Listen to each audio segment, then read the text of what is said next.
Hello दोस्तों, welcome back to our channel nursing next generation. Today is nurses show. आज हम लेके आए हैं एक नए फेस को, नई जर्नी के साथ, सब कुछ नया आपके साथ अपना एक्सपीरियंस और जर्नी शेयर करने। आज हमारे साथ है एक DSSB cracked PHN public health nurse, awaited post, जिसको बहुत सारे लोगों का सपना होता है कि हाँ हम PHN की पोस्ट हासिल करें। तो वो अपनी काबिलियत से कैसे उन्होंने अपनी इस पोस्ट पे आए, क्या क्या एग्जाम क्रैक किए, कैसे तैयारी की और क्या उनकी जर्नी रही, आज डिस्कस करते हैं। Welcome sir. Thank you ma'am.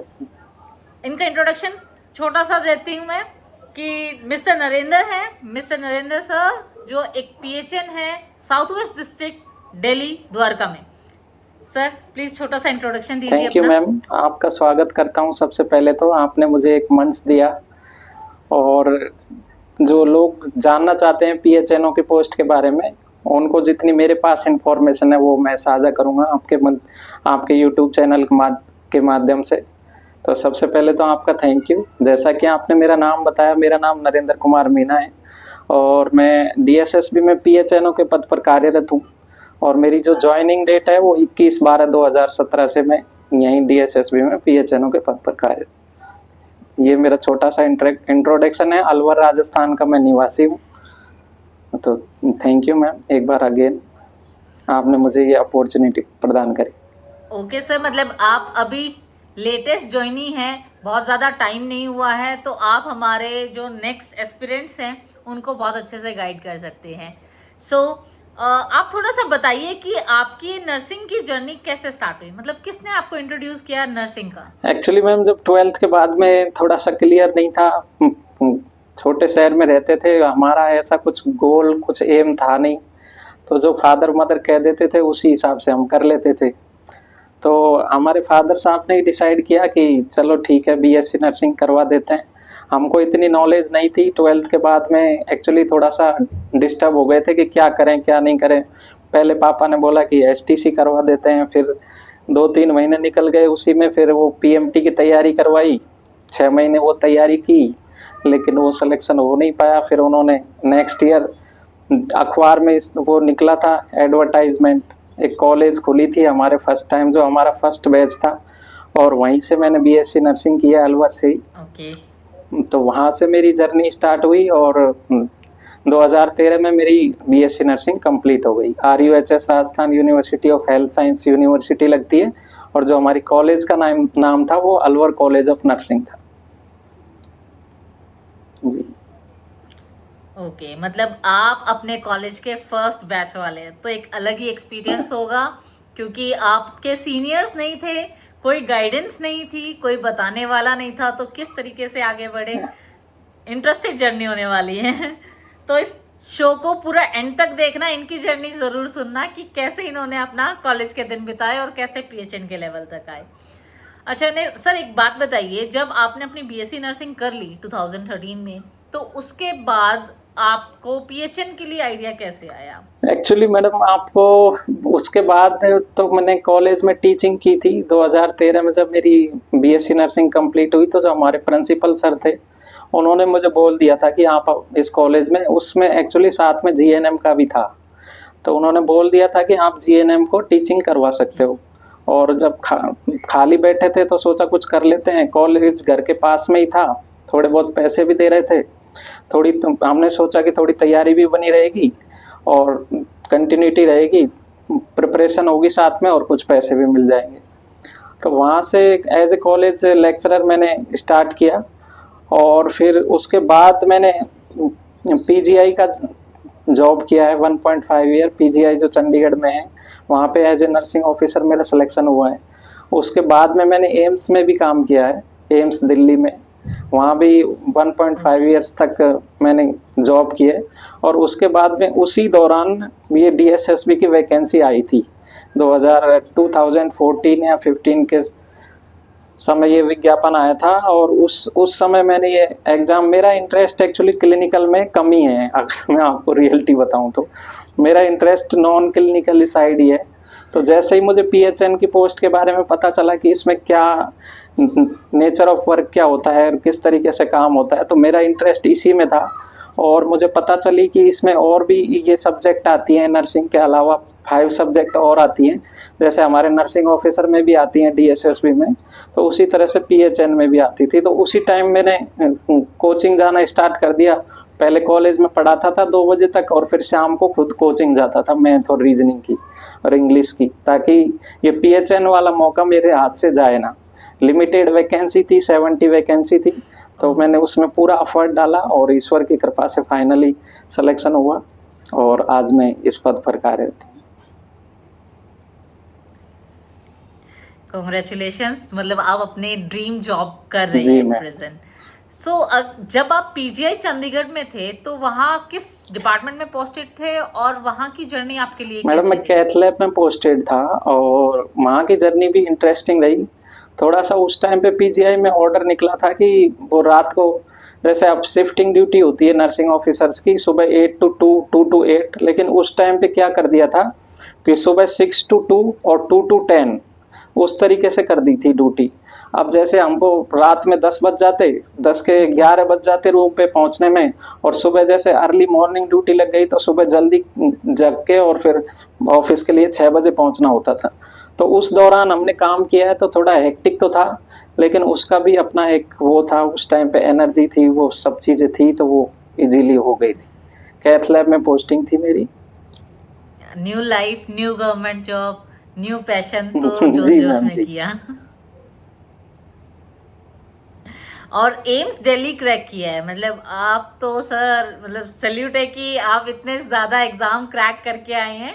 तो एम्स दिल्ली की जर्नी कैसी रही आपकी, कहाँ पोस्टेड एम्स थे दिल्ली वहाँ? में मैडम मैं ट्रॉमा ओटी में पोस्टेड था और वहाँ भी जर्नी इंटरेस्टिंग रही। वहाँ कई चीज़ें नई सीखने को मिली, क्योंकि कैथ लैब से और ओटी में आना, हालांकि हमने जो डीएनएस मैडम थी उनसे रिक्वेस्ट की थी कि ओटी वगैरह में ना डालें, लेकिन फिर भी उन्होंने ओटी में ही डाला और वहाँ काफ़ी चीज़ें सीखने को मिली। ये तो नर्सिंग में होता ही है कि जो आप चाहो या जो आप मांगो वो आपको नहीं मिलता वहाँ है। लेकिन अच्छा सीखने को मिला, कई अच्छे प्रोफेसर्स थे, कुछ अच्छे डॉक्टर्स थे जिनके साथ काम करने का मौका मिला और लोगों की सेवा करने का मौका मिला। नाइट ड्यूटी में जो ट्रॉमा में आते थे सीरियस पेशेंट, उनकी सर्जरी में जो असिस्टेंस देते थे एज ए नर्सिंग ऑफिसर, उससे एक अलग ही सुकून मिलता था, एक मन को शांति मिलती थी कि हमने भी कुछ लोगों के लिए किया है। तो सर आप मतलब बेसिकली एम्स के ट्रॉमा सेंटर में जी पोस्टेड मैडम। थे, तो क्या एम्स के ट्रॉमा सेंटर में अलग से वैकेंसीज देते हैं या जो मेन दिल्ली एम्स की है उसी में से कुछ को सेग्रीगेट करके ट्रॉमा सेंटर में जी दे मैम, देते वो हैं? कॉमन वैकेंसी होती है और उसी में से सेग्रीगेट करके ट्रॉमा में वो place of posting different different करते हैं, लेकिन वैकेंसी वो सेम ही रहती है। जी ओके सर। और आप जब पीएचएन के लेवल जी पे आए तो उसके दौरान जो आपने प्रिपरेशन की, आप ऑलरेडी ओटी में थे। ओटी तो वैसे भी इतनी जी हेक्टिक मैम। होती है, शिफ्टिंग होगी, और शिफ्टिंग के साथ आपने आपने बताया कि आप जो है कोचिंग ले रहे थे, तो वो सब नहीं कैसे मैडम, मैनेज किया? एक्चुअली मैं जो कोचिंग वाली बात बता रहा हूँ वो मेरी जॉब लगने से पहले वाली, जो मैं कॉलेज में पढ़ाता था ना 2013 के बाद में 1-1.5 साल मैंने कॉलेज में भी टीचिंग करवाई है। तो वहीं घर पे ही रहते थे अलवर में, और अलवर में ही ओके। कॉलेज थी। तो सुबह जैसे 8 से 2 कॉलेज जाते थे, बच्चों को पढ़ाते थे, और शाम को जैसे 5 to 7 कोचिंग जाते थे। 1 घंटा मैथ, 1 घंटा रीजनिंग, इस तरीके से। और ओके, वो जो एग्जाम लगी थी तो पीएचएनओ जो की, आपने वो भी उसी टाइम पे लग गई थी। एम्स की एग्जाम हालांकि पीजीआई के बाद लगी है, लेकिन पीएचएनओ की एग्जाम पहले लग गई थी, तो प्रिपरेशन थी उस टाइम पे। तो वो रिजल्ट हालांकि बाद में आया, और ज्वाइनिंग बाद में दी। डीएसएसबी ने काफी डिले किया इस भर्ती को, और जो अक्सर करती थी पहले, अब शायद थोड़ा जल्दी होने लग गए काम, तो उसमें धीरे धीरे 2017 में जाके हमको ज्वाइनिंग मिली थी एज ए पीएचएन। हाँ जी सर, ये तो आप ठीक कह रहे हो। पहले जो डीएसएसबी का था, मेरा खुद का भी 2013 में एग्जाम था, मतलब एंड 2013 की वैकेंसी थी एंड 2017 में जाके मेरी ज्वाइनिंग हुई थी, तो सेम था। और अब जो है रिसेंटली 29 जैसे 2019 में 2019 में जो वैकेंसी निकली थी 2020 में ज्वाइनिंग हो गई थी, तो अब तो स्पीड अब अप थोड़ा है। सुधार। जैसे अभी भी लेटेस्ट है जो नर्सिंग ऑफिसर्स की वैकेंसीज है, वो लास्ट ईयर निकली थी, एग्जाम हुआ सितंबर अक्टूबर में और अभी रिजल्ट आ चुका है, जी ज्वाइनिंग आने जी वाली है। सो जब आप एम्स के बाद पीएचएन के लिए गए तो ऑल ओवर इंडिया ही लगा लो, क्योंकि पीएचएन का सिर्फ दिल्ली वाले या फिर कोई और तो नहीं, पूरे ऑल ओवर इंडिया ही एग्जाम फॉर्म भरे थे और सिर्फ 7 सीट्स थी। तो जब आपका रिजल्ट आया तो आपको क्या फील हुआ? 70 सीट थी मैडम, और उसमें ओनली 70 सीट्स थी, और उम्मीद तो थी लेकिन कंफर्म नहीं था। और जब मैं चंडीगढ़ में ही था जब ये लिस्ट आई थी, और उस टाइम पे काफ़ी खुशी हुई। एक्चुअली मेरा तो, मैंने आपको बताया कि मेरा तो ये ड्रीम जॉब जैसे ही था, कि मुझे क्लिनिकल में इंटरेस्ट इतना था नहीं। मैं नॉन क्लिनिकल में और 9 to 5 ड्यूटी करना ज़्यादा पसंद करता हूँ और करता था। तो उस वजह से मुझे काफ़ी खुशी हुई जैसे ही मेरा सिलेक्शन हुआ। ओके, मतलब 70 सीटों में से एक सीट आपकी, तो उसकी खुशी तो अलग होनी थी। अच्छा, जब आप 2017 में ज्वाइन किया तो फर्स्ट पोस्टिंग आपको कहाँ मिली?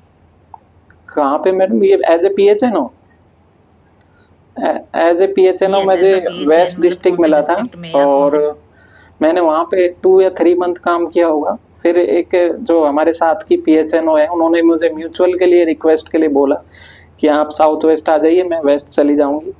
तो फिर मैंने उनके साथ म्यूचुअल किया 3 मंथ बाद ही, और तब से मैं यहीं पर हूँ साउथ वेस्ट डिस्ट्रिक्ट में ही, द्वारका सेक्टर 10 में।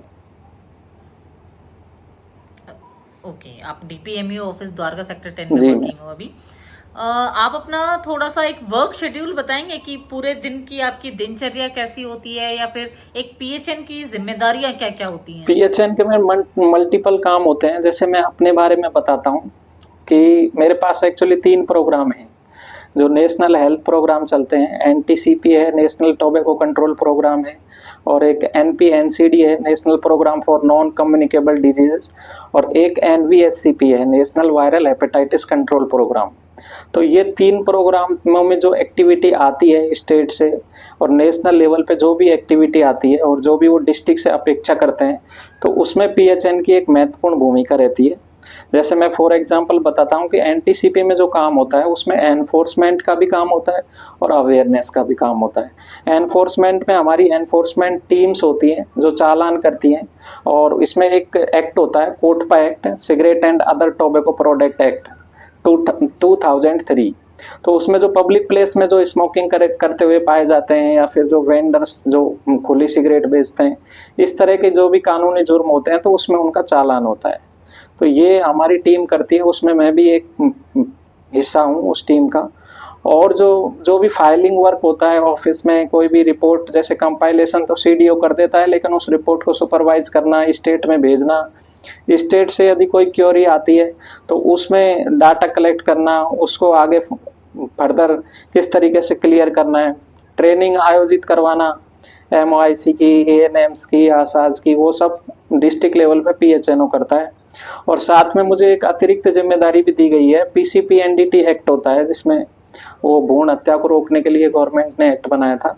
तो उसमें भी मुझे DM सर ने, डिस्ट्रिक्ट मजिस्ट्रेट सर ने वो इंस्पेक्टिंग टीम मेंबर्स में डाला हुआ है, और मैं रेगुलरली एवरी थर्सडे जो भी जितने भी health centres south west district में हैं, तो उसमें PNDT टीम विजिट करती है, तो उस टीम का भी मैं हिस्सा हूँ। तो इस तरह से काफ़ी सारे वर्क चलते रहते हैं। तो इतने सारे मल्टीपल टास्किंग हो आपकी, कहीं एक्ट को देख रहे हो, कहीं नेशनल प्रोग्राम्स को देख रहे हो, कहीं डाटा रिकॉर्ड को देख रहे हो, तो कंफ्यूजन नहीं होती कि मुझे इस डेडलाइन पे ये डाटा सबमिट करना था, और मुझे यहाँ चेकिंग पे भी जाना था, और सेम टाइम पे मुझे ये मीटिंग भी अटेंड करनी थी, तो इश्यू नहीं कभी कभी हो जाता है मैडम, और कभी कभी इशू भी आते हैं, लेकिन जो सपोर्टिंग स्टाफ होता है, जैसे CDO है हमारे पास में, वो उसकी काफ़ी हेल्प मिलती है। और जो आशा से रिलेटेड वर्क है और जो अवेयरनेस से रिलेटेड वर्क है, उसके लिए डिस्ट्रिक्ट में ICBCC ऑफिसर होती है अभी, और आशा कोऑर्डिनेटर होती है। तो आपस में कोऑर्डिनेशन से वो चीज़ें मैनेज हो जाती हैं। शुरू में थोड़ी दिक्कतें आती हैं, लेकिन धीरे धीरे वो मैनेज होने लग जाती हैं। हाँ जी सर, मिलके काम तो बहुत अच्छे से होते हैं, तो यूनिटी तो चाहिए ही चाहिए, और बिना सपोर्ट के कोई भी काम नहीं हो सकता। जैसे आपके बिना सपोर्ट के मैं अपना पॉडकास्ट नहीं चला सकती, तो सेम चीज़ है। और थोड़ा सा एलोबरेट कीजिए सर, मतलब जब आपने अपना PHN का एग्ज़ाम दिया था, क्योंकि अभी लेटेस्टली PHN का एग्ज़ाम आने वाला है, फॉर्म भरे गए थे लास्ट ईयर, तो I think with in 1 or 2 months जो है PHN का एग्ज़ाम आने वाला है। तो उन बच्चों को थोड़ा सा गाइडेंस दो कि आपने कौन सी बुक्स प्रेफर की थी और किस टाइप के क्वेश्चन, अगर आप याद कर पाए तो किस टाइप के क्वेश्चंस आए थे वो थोड़ा बताइए। एक्चुअली जब हमने एग्जाम दिया था तो 100 क्वेश्चन नर्सिंग के आए थे और जो 20-20 क्वेश्चन 5 सब्जेक्ट्स के थे, हिंदी, मैथ, इंग्लिश, रीजनिंग और करंट जीके। तो ये इस तरह से 200 नंबर का पेपर था। और उस समय जो बुक ट्रेंडिंग में थी उसमें मैं 3-4 बुकों का नाम बताना चाहूँगा कि हमने कौन कौन सी रेफ़र की और उनसे हमें काफ़ी मदद मिली। जैसे नर्सिंग में तो सॉन्डर्स एंड क्लेक्स की बुक काफ़ी पॉपुलर थी उस टाइम पे, तो उसको पढ़ा। साथ में मॉसबी के जो क्वेश्चन प्रैक्टिस सेट थे उनको क्वेश्चंस को लगाया। और 2 छोटी बुक चलती थी उस टाइम पे, एक तो गोकुल पटेल के नाम से और एक प्रीति अग्रवाल के नाम से राजस्थान में।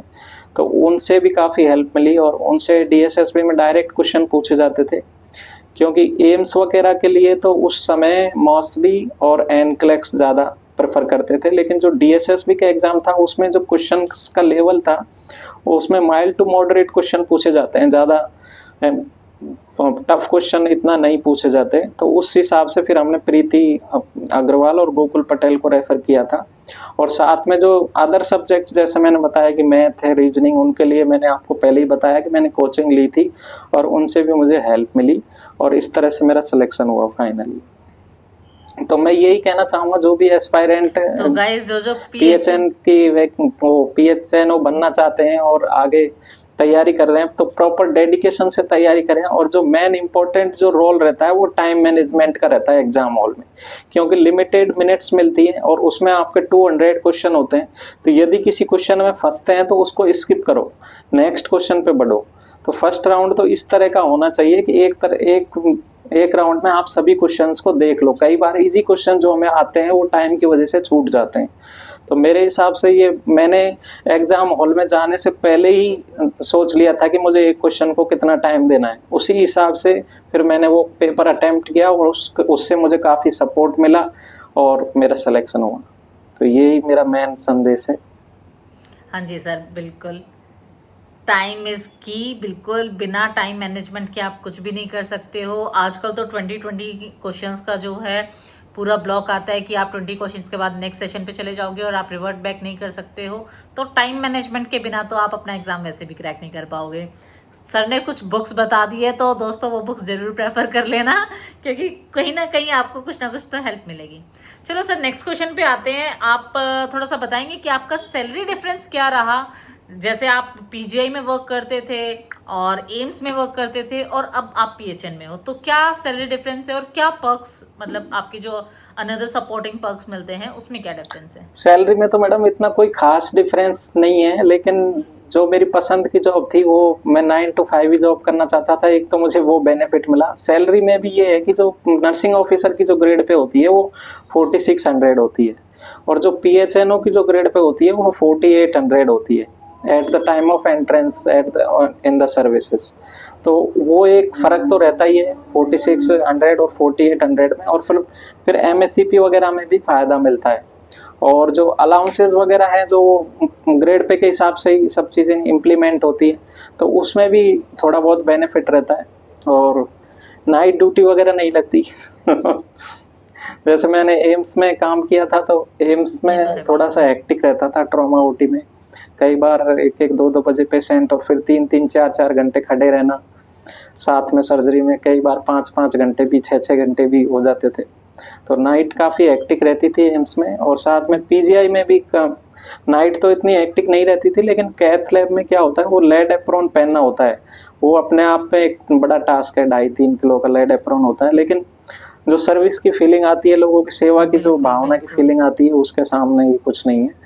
और वो उसका भी एक अलग एक्सपीरियंस रहा, पीएचएनओ का अपना एक अलग एक्सपीरियंस।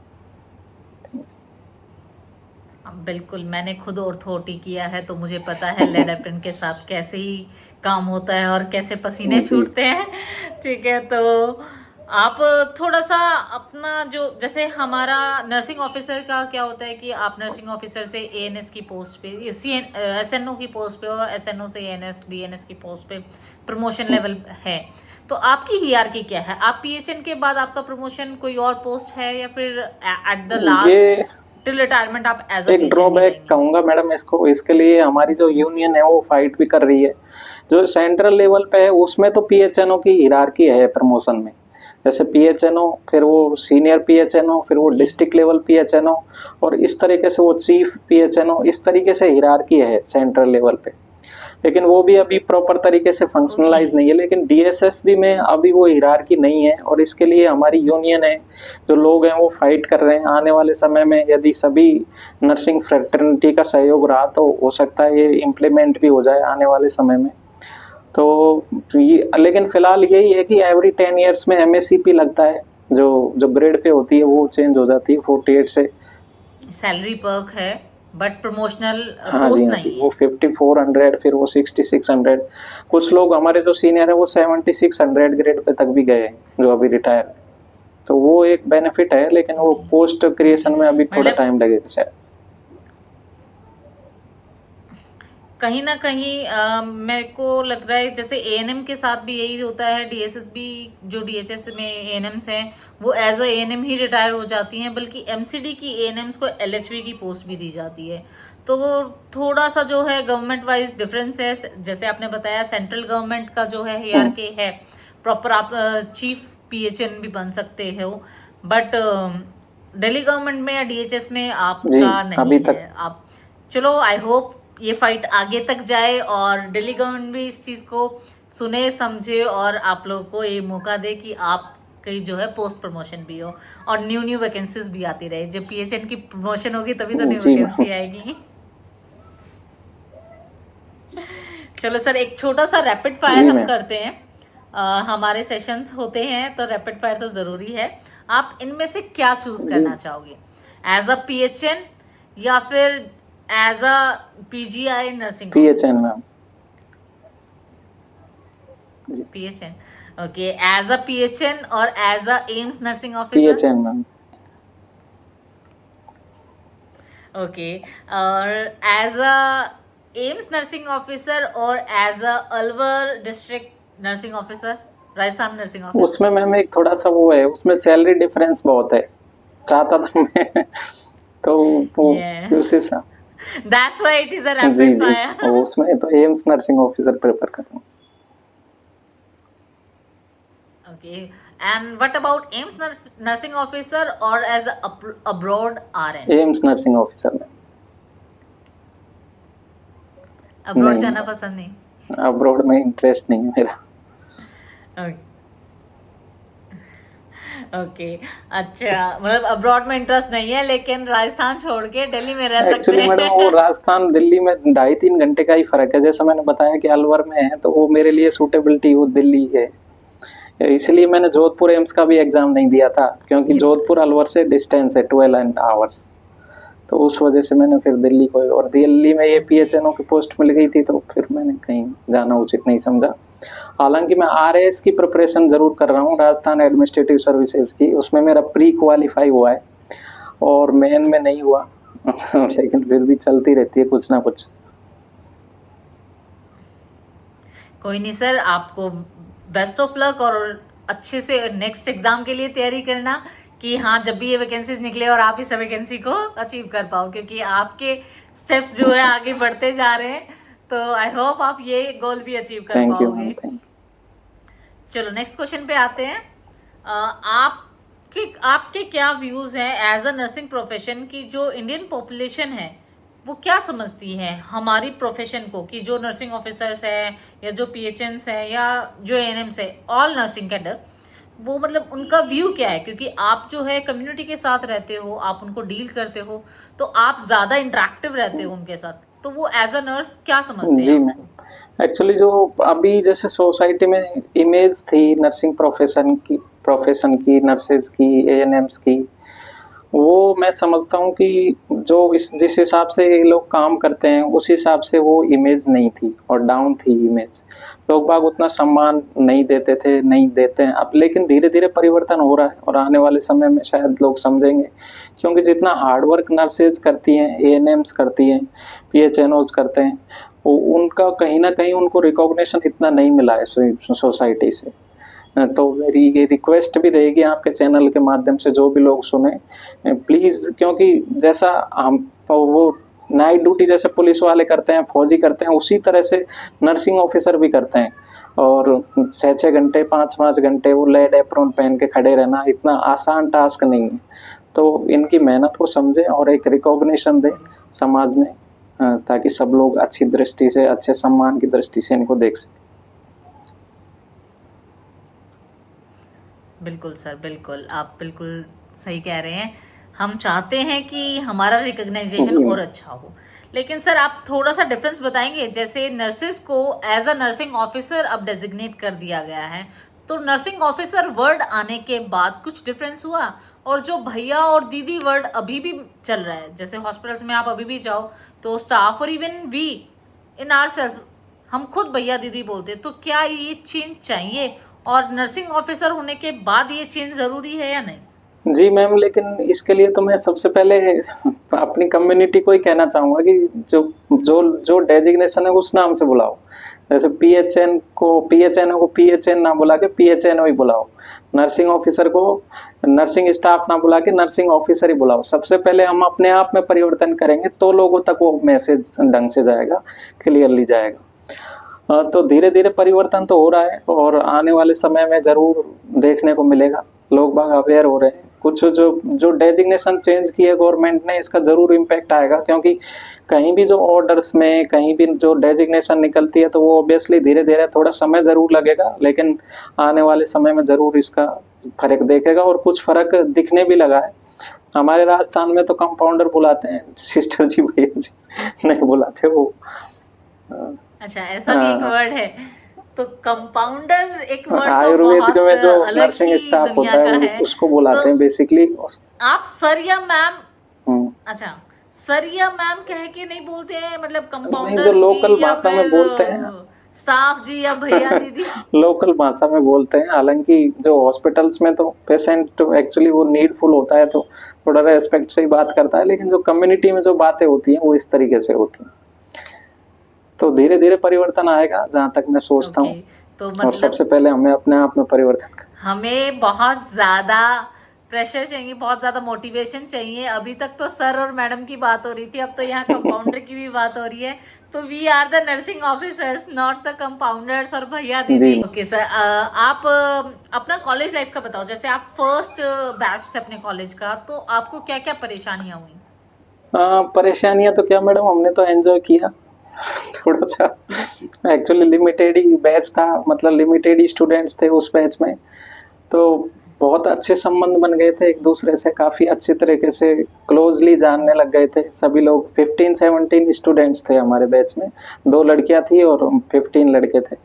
तो काफी अच्छे से ग्रुप सा बन गया था और वो जो मेमोरीज थी वो अभी भी खुश कर देती हैं। काफी एंजॉय किया। हालांकि थोड़ी बहुत कोई भी इंफ्रास्ट्रक्चर जो डेवलप होती है, हमारी कॉलेज भी शिफ्ट हुई थी उस दौरान, तो वो सब चीजें तो चलती हैं, लेकिन मुझे तो मैम वो हैप्पी मेमोरीज ज़्यादा याद हैं। ऐसी कोई ज़्यादा प्रॉब्लम नहीं हुई। थोड़ी बहुत प्रैक्टिकल में भी प्रॉब्लम आती थी, प्रैक्टिकल वगैरह मैनेज करने के लिए, लेकिन धीरे धीरे वो सब चीज़ें स्ट्रीमलाइन हो गई। तो अभी आप इतने सालों बाद जब एज अ पीएचएन वर्किंग हो, उसके बाद अपनी हॉस्टल लाइफ को याद करते हो तो क्या फील होता है, मतलब क्या याद आता है? कॉलेज लाइफ के बारे में मैडम? हाँ जी। कॉलेज लाइफ में हमने काफी मस्ती की मैम, थोड़ी शरारतें, थोड़ी सी उस टाइम पे थोड़ा सा एक एज फैक्टर भी रहता है। प्रिंसिपल से थोड़ा बहस कर लेना, फिर उनके जन्मदिन पे उनके घर जाके बुके देना, वो सब चीजें में ग्रुप में घूमना, वो सब चीजें काफी हैप्पी मेमोरीज हैं और उनको नहीं भुलाया जा सकता। और काफी अच्छी जो आपस में जो कोऑर्डिनेशन था, फ्रेंड्स का जो सपोर्ट था वो बहुत अच्छा था। सभी लोग आसपास के ही थे, तो बहुत अच्छी तरह से घर परिवार तक के संबंध अभी भी हैं और आगे भी रहेंगे, मैं ऐसी उम्मीद करता हूँ। काफी अच्छी मेमोरीज रही है हमारी। ओके, मेमोरीज इतनी अच्छी है तो आई होप दिन भी इतने अच्छे रहे होंगे। और सर थोड़ा सा आप एक बार बताएं कि कोई आपका मेमोरेबल मोमेंट आपकी पूरी लाइफ में as a nursing staff, whether it is a nursing officer or whether it is a public health nursing officer or whether it is a college lecturer, तो कोई एक प्रेशियस मोमेंट की, हाँ, जिसको आप भुलाए भी नहीं भूल सकते, कि आपने जो प्रोफेशन में या फिर जो आपने एजुकेशन की है उसका कहीं फायदा हुआ हो? एक्चुअली मैडम ऐसे काफ़ी सारे इंसिडेंट हैं। और जब कॉलेज में मैंने जब फर्स्ट लेक्चर दिया था एज ए ट्यूटर, क्योंकि बीएससी नर्सिंग में सिखाया जाता है कि आपको ये टीचिंग एक्सपीरियंस भी दिया जाता है, तो उस टाइम पे जो मैंने फीवर के बारे में पढ़ाया था, और तो मुझे काफ़ी अच्छा एक्सपीरियंस रहा। और जो हमारे टीचर्स थे जो पीछे बैठ के वो लेक्चर को सुन रहे थे, उन्होंने भी काफ़ी मोटिवेट किया मुझे, और वो चीज़ें काफ़ी अच्छी अच्छी हैं। हमारे प्रिंसिपल सर काफ़ी अच्छे थे, उन्होंने काफ़ी मोटिवेट किया हमेशा से। और जैसे पीजीआई में मैं बताऊँ तो पीजीआई में कई बार क्या होता है, लाइक काम थोड़ी लेजीनेस आ जाती है, थक भी जाते हैं, लेकिन जब पेशेंट को देखते हैं और फिर थोड़ा सा रियलाइज करते हैं कि यदि मैं इस सिचुएशन में होता, मेरे फैमिली मेम्बर यदि इस सिचुएशन में होते तो मैं क्या करता, तो उससे एक मोटिवेशन मिलता है और फिर अपनी थकान को भूल के सोचते हैं चलो अच्छी तरह से काम करते हैं और लोगों की मदद करते हैं। ऐसा ही कई बार जैसे ट्रॉमा ओटी में एम्स में भी हुआ, नींद आती रहती थी, लेकिन जब इमरजेंसी में पेशेंट आ गया, ऑपरेशन होना है उसका, तो फिर यही सोच के मोटिवेशन मिलता था कि यार ये इनकी जगह हमारा कोई रिलेटिव यदि यहाँ होता तो हम कैसे रिएक्ट करते। तो वो सब चीज़ें मोटिवेट करती और फिर वो प्रेरणादायक सिचुएशन बनती, हम पूरी मेहनत और लगन से काम करते और फिर वो अंत में हमको खुशी मिलती। तो काफ़ी सारे मूवमेंट्स हैं ऐसे जिनसे जो अंदर से खुशी देती हैं वो सब चीज़ें।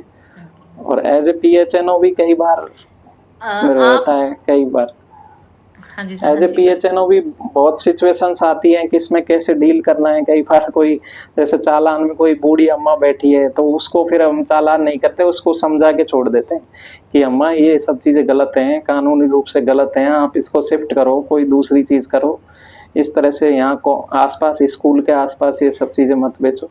तो उसमें भी अपना एक सेटिस्फेक्शन है। तो दोस्तों इनके चेहरा थोड़ा ध्यान से देख लेना, अगर कोई स्मोकर है और पब्लिक स्मोकिंग कर रहा हो पब्लिक प्लेस पे तो इनसे बच के रहना। और सर आपका जैसे कम्युनिटी के साथ काम करते हो, फील्ड वर्क है आपका, बिल्कुल पब्लिक से टच में हो, तो कोई ऐसा इंसिडेंट हुआ है कि आप as a life saver work कर पाए हो कम्युनिटी लेवल पे, या किसी को मतलब बहुत कोई इम्पोर्टेंट ट्रांसफॉर्मेशन दे पाए हो? ऐसा इंसिडेंस मैडम हमें कोविड में ज़रूर याद आता है। कोविड में जो हमने काम किया था, जो लोगों की हेल्प की थी, उस टाइम पे बहुत ही अच्छा, और मैं कहूँगा जितना जो क्लिनिकल लेवल पे काम हो रहा था उसी लेवल का काम कम्युनिटी लेवल पर भी हो रहा था। क्योंकि जो लोगों की फर्स्ट ऑफ जो सबसे पहले डायग्नोसिस होना था और उनको जो शिफ्ट करवाना था, क्वारंटाइन करना था, उसमें जो फ्रंटलाइन वर्कर्स जो थे, जो डिस्ट्रिक्ट लेवल से टीम जाती थी, नाइट ड्यूटी भी लगी थी उस दौरान। उसमें जैसे कहीं से भी, और डीएम सर का जो एडमिनिस्ट्रेटिव ये प्रेशर रहता है वो तो रहता ही है। हालांकि ये क्लिनिकल साइड में नहीं होता, जैसे मैंने दोनों तरह से जॉब की है, क्लिनिकल भी और कम्युनिटी भी। तो क्लिनिकल चीज में क्या होता है, अपनी 6 घंटे की 8 घंटे की जो ड्यूटी है वो करी और फिर अपने घर चले गए वहाँ। लेकिन यहाँ क्या होता है, जैसे कोविड में हमने रात को 3 बजे तक भी काम किया है, सुबह 9 बजे गए, रात को 3 बजे फ्री हुए, फिर अगले दिन भी 8 बजे चले गए। तो उस दौरान पेशेंट काफ़ी लोग डरे हुए थे, तो उनको सांत्वना देना, कोई इमरजेंसी है तो उसको तुरंत शिफ्ट करवाना, एम्बुलेंस अरेंज करना, और ये सब चीज़ें की थी। तो वो मुझे लगता है कि उससे लोगों की काफ़ी हेल्प हुई होगी उस दौरान, और ये काफ़ी यादगार पल रहे उस। ये तो बहुत मतलब टफ टाइम था ऑल ओवर वर्ल्ड की, कोविड जैसे सिचुएशंस हमने झेली हैं, और अब प्रेजेंटली वॉर जैसी सिचुएशन। तो सर मैं एक बार आपसे पूछना चाहूँगी, जो प्रेजेंट सिचुएशन चल रही है पाकिस्तान और इंडिया के बीच, जो वॉर सिचुएशन चल रही है, तो क्या आप उसमें कम्युनिटी को कुछ किसी तरीके से प्रिपेयर कर रहे हैं, या कोई मैसेजेस उनको फॉरवर्ड कर रहे हैं कि आपको किस तरीके से सेफ रहना है और क्या करना है, कोई हिदायत दी जा रही है गवर्नमेंट की तरफ से? जी मैम, जैसा कि अब तो हमें वो सीज फायर हो ही गया है, तो अब इतना वो नहीं था, लेकिन जैसे ही वॉर लाइक सिचुएशन हुई थी, तो उसमें एक्चुअली वो डिजास्टर वाली टीम भी जाती है और उसके साथ हेल्थ स्टाफ भी रहता है। तो उसमें मॉक ड्रिल्स होती हैं, किस तरीके से यदि इस तरह का कोई विस्फोट होता है, इस तरह की कोई इंसिडेंट होता है, तो आपको अपना बचाव किस तरीके से करना है, किन चीज़ों को उसको आपको सेव करना है, किन चीज़ों को, जैसे उस टाइम पे बोला गया था कि कुछ कैश अपने पास रखें, नेटवर्क प्रॉब्लम हो सकती है, कुछ तो बंकरों में जाएं सबसे पहले, उस तरह की कई काफ़ी सारी एजुकेशन दी थी। लेकिन अब सीज फायर हो गया है तो अब ठीक है, नॉर्मल है। उस टाइम पे हमारी छुट्टियां वगैरह, आपको पता ही होगा कि छुट्टियां वगैरह सब कैंसिल हो गई थी। तो अब धीरे धीरे रूटीन लाइफ आ रही है। और ईश्वर का शुक्रिया है कि वो वार ज़्यादा नहीं हुआ। बिल्कुल सर, बट पाकिस्तान है ये, तो इन पे यकीन इतना ज़्यादा किया नहीं जा सकता। बट होपफुली कि शांति रहे और ऐसे जो भी इवॉक्ड हो गई हैं लीव्स वो इवॉक्ड ही रहें, और दूसरों की ज़िंदगी से पहले अपनी ज़िंदगी है और अपनी ज़िंदगी से पहले अपना देश है, तो वो देश ज़रूरी है। तो इसलिए उन आर्मी पर्सनल्स के लिए भी और हमारे लिए भी, सबके लिए शांति ज़रूरी है। सर मैं पूछना चाहूँगी, आपके इतने बड़ा बैच था कॉलेज का भी, आपने इतनी जगह पे पोस्टिंग्स की हैं, तो कोई आर्मी पर्सनल के साथ या आर्मी बैकग्राउंड वाले पर्सन के साथ आपका कभी इंटरेक्शन हुआ है? आर्मी पर्सन के साथ तो मैडम ऐसा नहीं था, लेकिन हाँ, एक हम दिल्ली में जहाँ रहते हैं वहाँ एक भैया रहते थे, वो आर्मी में ही थे। काफ़ी जेंटल पर्सन थे वो, और बहुत ही जेन्युइन और बहुत ही डाउन टू अर्थ। तो उस टाइम जब ये वॉर सिचुएशंस आई तब आपको उनकी याद आई? हाँ जी मैडम। बिकॉज ऐसा होता है कि अगर आप किसी के साथ टच में रहते हैं तो उनकी याद जी जरूर मैम, आती वो है। तो होता ही है। हाँ जी। चलो सर, एक हाँ, मैंने अभी भी पता लगा कि आपका भी यूट्यूब चैनल है, सो कॉन्ग्रेचुलेशंस फॉर द सेम। अभी अभी आपने स्टार्ट किया है, तो मैं उसके बारे में कुछ जानना चाहूंगी कि क्या आपका यूट्यूब चैनल का नाम है, क्या उसमें आप इंफॉर्मेशन देते हैं और किस तरीके का आपका कंटेंट रहता है? एक्चुअली मैडम, मेरा जो चैनल का नाम है वो आई सेंटर ऑफ नरेंद्र है। आई का मतलब है information and education centre of Narendra. और इसमें मैं बेसिकली जो भी करंट में जो चीज़ें चलती रहती है उनके ऊपर वीडियो बनाता हूँ। और जो भी राजस्थान करंट अफेयर, जैसा मैंने आपको बताया कि मैं राजस्थान एडमिनिस्ट्रेटिव सर्विसेज की तैयारी कर रहा हूँ, तो उसके ये है कि मेरा भी थोड़ा सा कंटिन्यूटी रहे और लोगों तक जो मेरे पास जो इन्फॉर्मेशन है, एजुकेशन है, वो मैं लोगों तक साझा कर पाऊँ, यही मेरा मोटिव है। और नर्सिंग का भी कुछ कुछ जैसे हेल्थ से रिलेटेड उसमें डालता रहता हूँ। और मेरी भी रिक्वेस्ट है कि ओके, तो दोस्तों सर के चैनल को भी ज़रूर सब्सक्राइब कर लेना, ठीक है? आपको कहीं ना कहीं इंफॉर्मेशन और एजुकेशन तो मिलेगा ही मिलेगा, और एजुकेशन जहाँ से ले लो वहाँ से अच्छा हर जगह से बटोरते रहना चाहिए। सर एक लास्ट क्वेश्चन, आप कोई एक मैसेज देना चाहोगे हम सब व्यूअर्स के लिए जो आपका पॉडकास्ट देख रहे हैं? जी मैम, सबसे पहले तो धन्यवाद, आप लोगों ने मुझे सुना। और मेरा यही मैसेज है कि जहाँ भी हो, जिस तरीके से भी काम कर रहे हो, अपने काम को पूरी ईमानदारी और कर्तव्य निष्ठा के साथ करो। दूसरी चीज़ मैं ये कहना चाहता हूँ कि यदि आप गलत नहीं हो तो किसी से प्रेशराइज मत हो, क्योंकि जो नर्सेज में देखा गया है वहाँ कई बार ऐसे होता है कि एक्सप्लॉइटेशन होता है। प्राइवेट हॉस्पिटल्स में कई बार देखा है। और अभी जो 80-20 का जो रूल चल रहा है उसके पीछे भी कहीं ना कहीं यही कारण है कि जो मेल नर्सेज आए थे वो ज़्यादा गलत चीज़ों का ज़्यादा विरोध होने लगा था, और उसी को सबसाइड करने के लिए कहीं ना कहीं ये रूल पॉलिसी लाए हैं एडमिनिस्ट्रेटिव। इसका विरोध हर जगह से करो, ये रूल नहीं होना चाहिए, और ये हमारी नर्सिंग फैटर्निटी के लिए भी अच्छा नहीं है। और अपना काम अपना पूरा ईमानदारी से कर्तव्य निष्ठा से करो, किसी से प्रेशराइज मत हो, यही मेरी रिक्वेस्ट है आप सभी से।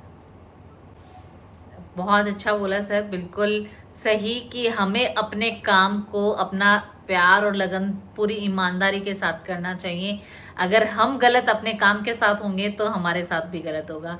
ये गिव एंड टेक वाली चीज़ है, जितनी रिस्पेक्ट आप अपने काम को दोगे उतनी रिस्पेक्ट आपको मिलेगी। Thank you sir, thank you for here and being with me. आपका बहुत बहुत शुक्रिया कि आपने इस पॉडकास्ट पे अपना इतना टाइम दिया और हमारे सारे व्यूअर्स को अपना experience thank you ma'am, thank you very much, आपने मुझे मौका दिया। और मेरी भी लास्ट में यही अपील रहेगी कि आप लोग मेरे चैनल को सपोर्ट करें ताकि मैं और लोगों तक अपनी जो इन्फॉर्मेशन एजुकेशन है वो पहुंचा पाऊँ। Thank you ma'am, thank you very much.